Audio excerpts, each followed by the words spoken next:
Okay, so this is part two because unfortunately the camera cut out again for some reason, so I guess I'm not going to be able to do it all in one video like I wanted.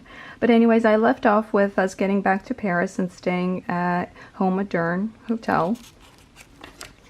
And then that evening we just walked around the area and we found like a bakery there, and then this Japanese French place or Japanese specialty grocery store.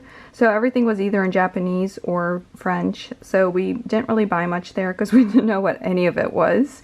But I found these mochi desserts and I decided to try them, and they were so good, and Morgan and I really wanted to bring some back home because they were so good and we both liked them. But unfortunately, like in France, people only open their businesses when they feel like being open, and all the grocery stores close early, and it could be like Saturday night and the restaurants will just be closed for no reason, just because, you know, the person doesn't feel like working, or I don't know.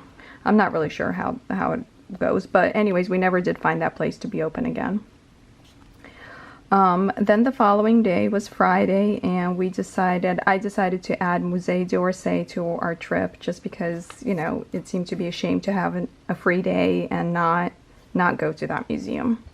It would have been like a crime, especially if you're into art, you know. So here's a map of the museum, and it's such a gorgeous building.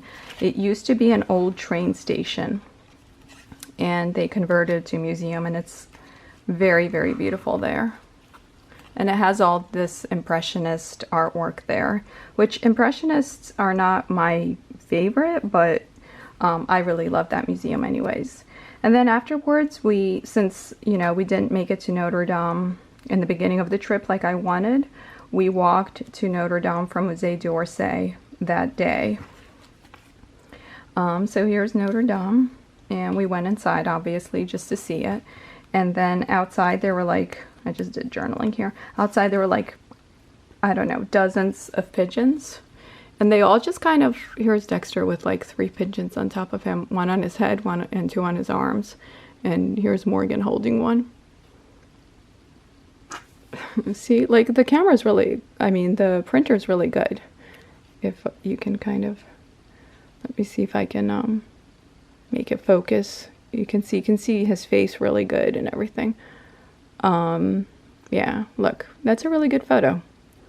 So it was really neat because you gave them food and they would just like come over and sit on you, and they even sat on me. One sat on my head and one sat on my arm, and I was like, I got a little freaked out because I didn't even have any food for them, so I don't know what they were doing.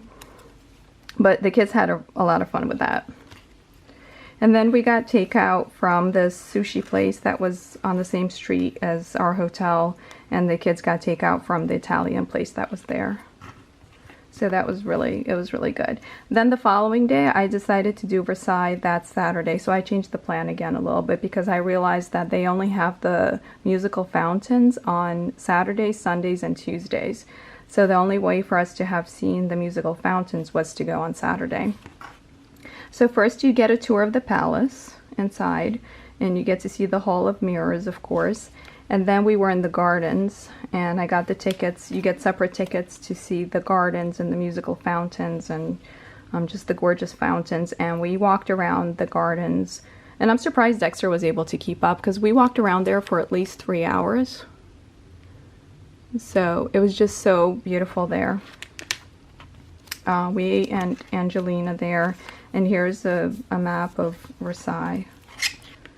And the fountain tickets.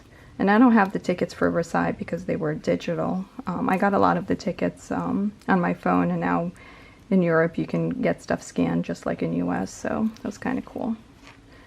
And here's a map of the gardens. And we saw most of the fountains, which was really cool.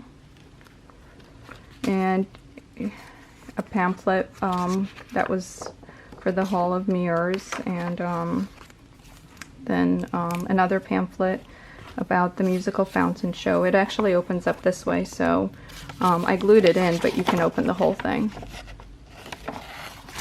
So it fit in very well. And then that's from like a candy that we got because we got the Japanese takeout again, and they gave us some lollipops for the kids.